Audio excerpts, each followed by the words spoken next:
What does a good land rental agreement look like? Landlords and their tenant producers should be open and honest with each other and be able to resolve disagreements cordially. In order to maximize long-term profit, the terms of the lease should be fair to both the landlord and producer. Written agreements do help to prevent conflict between the landlord and producer and force them to think through a fair and reasonable lease. Land rental agreements should be flexible enough to permit fair adjustments to any unexpected situations as they arise. A land rental agreement should be adapted to suit each individual situation, yet remain simple enough to work through. The rental period should also be long enough to allow the producer to adopt good farming practices. Further considerations, like when the rent payment is due, should also be considered. Always consider the nutrient levels within the soil, as mining the fertilizer out of the soil carries a cost. Finally, who are you dealing with? Business arrangements with reputable landlords and producers always return the highest profitability over the long run. Hi, I'm Darren Bond, Farm Management Specialist with Manitoba Agriculture and Resource Development. Today I'm discussing characteristics of good land rental agreements in Manitoba. Please check out my other videos on land rent from a producer's perspective and land rent from a landlord's perspective. Manitoba Agriculture and Resource Development have a variety of land rental agreements and other agreements on our website, which can be downloaded and edited. As with all agreements, landlords and producers should consult with their professional and legal advisors to determine if the agreement is appropriate for their own situation. The Rent Plan Resource, a tool to help landlords and producers calculate fair land rent, can be found on our website in either Excel or PDF format, and in printed copies in your local Manitoba Agriculture and Resource Development office. There is a section in the Rent Plan Resource to easily determine a discount or premium for when the rental payment is made. This example shows two scenarios. One is that a producer that pays 100% of the rent in spring can see a $2.30 per acre discount on rent.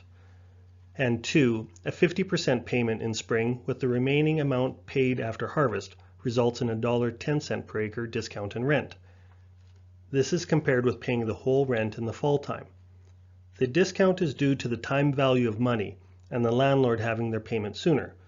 This does not factor in the decreased risk that the landlord would have in the comfort of having the rental amount paid before the season's farming activities start. Depending on the landlord's risk tolerance, this could be worth a few more dollars per acre of discounted rent. Recently, there has been a focus on the change in nutrient levels in soils during the duration of a land rental agreement. If a landlord has a higher nutrient level in the soil at the start of an agreement and a lower nutrient level at the end of an agreement, there is a hidden cost to the lower nutrient ending levels. Likewise, if a producer builds up the nutrient levels in the rented land during the land rental agreement and is not compensated for this, the cost of renting the land is more expensive to the producer than just the land rental amount. This example shows the effect of a drop of 20 pounds of nitrogen and 15 pounds of phosphorus per acre from the start of a 3-year rental contract to the end of it. The resulting cost of this drop is estimated at $5.50 per acre per year.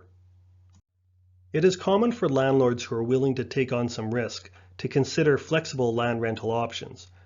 With this option, landlords can choose to capture a higher rental rate in years with above average returns in return for receiving a lower rental rate in years with below average returns. Over the long run, these rates will average out. However, this option will allow landlords to give a financial break to their producer tenants in poor years while allowing them to share in the profits during a good year.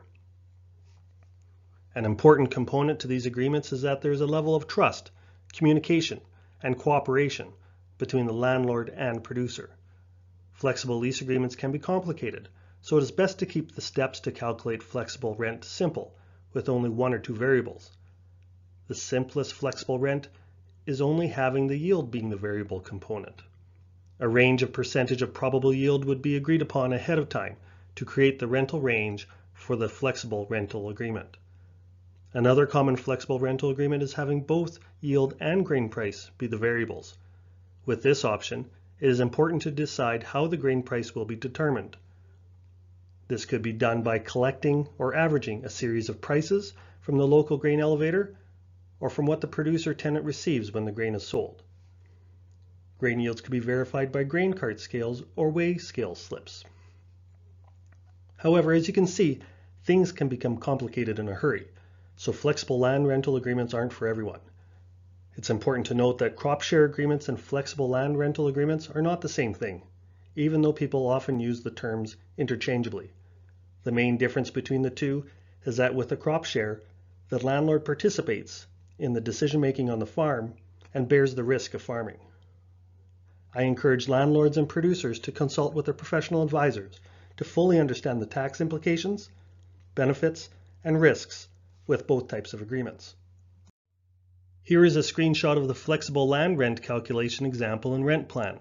In this example, the crop to be planted is hard red spring wheat, with a probable estimated yield and price of 53.7 bushels per acre and $6.75 per bushel respectively. In step 3, the base land rental rate of $60 per acre was calculated based on the production cost method. Finally, in step 4, we set the minimum and maximum of flexible rent from 80% to 120% of the base rent, which equates to $48 per acre to $71 per acre. These numbers are set before the growing season starts. All the numbers in blue can be adjusted to fit your own situation. Once harvest is done, we then input our actual yield and price numbers. In this example, in the red circle at the top of step 5, actual yield was higher than expected at 61 bushels per acre, while price was also higher by 20 cents per bushel for a price of $6.95 per bushel. This results in the flexible land rent amount being 117% of the base rental amount, which results in the payment being $70 per acre, as shown in the bottom red circle. Flexible land rental agreements have to be clear and predictable in order to be effective, with all parties knowing what to expect as conditions change. That wraps up our discussion on characteristics of good land rental agreements in Manitoba.